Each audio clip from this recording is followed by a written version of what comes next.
This weekend, Project Pabst returns to Tom McCall Waterfront Park. It is a two-day, two-stage festival that always has a star-studded lineup, and this year is no different.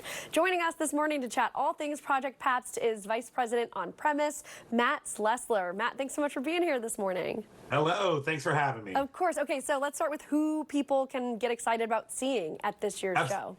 Absolutely. So on Saturday, our main headliners are Iggy Pop and Devo. And on Sunday, we have Death Cab for Cutie, Japanese Breakfast, Built to Spill. So both days, we kind of went a little more punk rock. Saturday, a little more indie rock on Sunday. And it's going to be a great time. And I understand there are local bands, too. Can you tell us some of the people who are local that maybe we wouldn't know? Yeah. Absolutely, and it's really important to us to also shine a light on the Portland scene. So on Saturday, we have a band called Nasal Rod. We also have a band called Gouge Away who lives in Portland. On Sunday, we have a band called Dust Bunny. It's really important for us to be able to, we have these big acts like Iggy Pop and Devo, but to also have these local acts that play local clubs here that are, kind of looking for a leg up. We like to also put them on the bill so they get a little bit of press around it too and show off what they can do for people. Totally, that's such an important part about it for sure. And obviously, the performances are the main event. But what else is going to be there on site?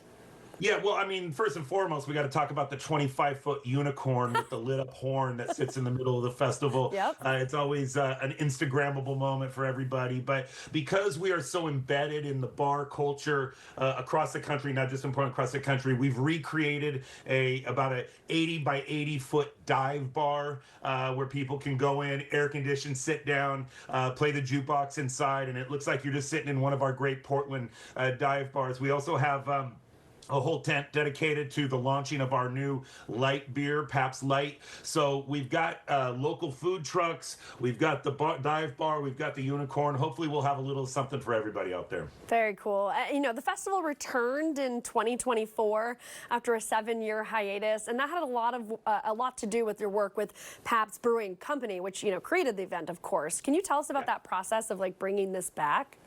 Yeah, I mean, when we first did it, Portland is our biggest market in the United States. By the way, I'm a Portlander, right? And so it's a lot of pride to have it here. But when we first did it, it was almost like a love letter to Portland to kind of say thank you for supporting our brands for so long.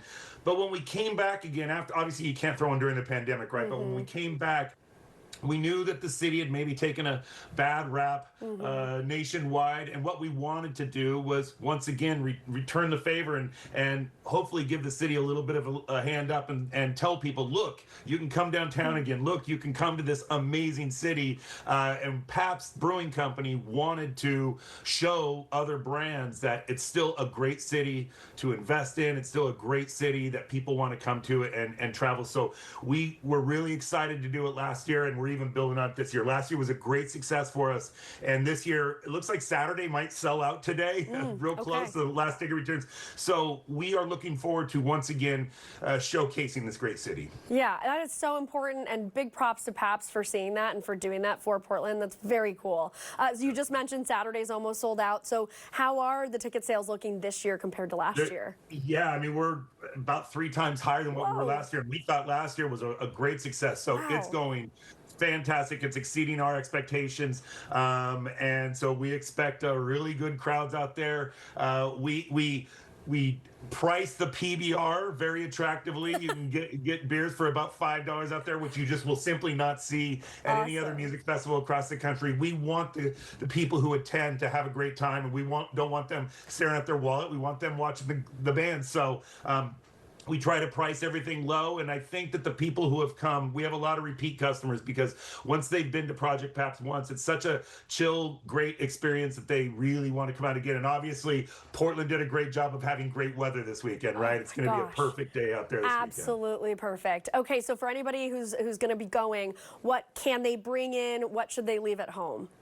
Yeah, I mean, you can bring in the usual thing, just like you'd be going to a sporting event. You can bring a bag, you can bring in sealable bottled water, and you can get all of those kinds of things of what you can and can't bring on our website, projectpabst.com. There's an FAQ to bring in, but mostly just bring a great attitude. Hopefully you're a little thirsty and your sunny demeanor, and we'll see you out there. But like I said, anything that you're questioning on, just go to the website, projectpabst.com, and look at the FAQ page. Very cool. Well, I'm very thirsty for a $5 PBR, so I'm glad that you guys are pricing them that way.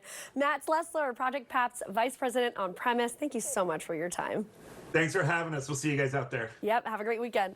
All right, we create a lot of valuable content here on ARC PDX. If you'd like to see it again or share it with your friends, point your phone's camera at the QR code on your screen, and that will take you right to the ARC PDX YouTube page. We'll be right back after the break.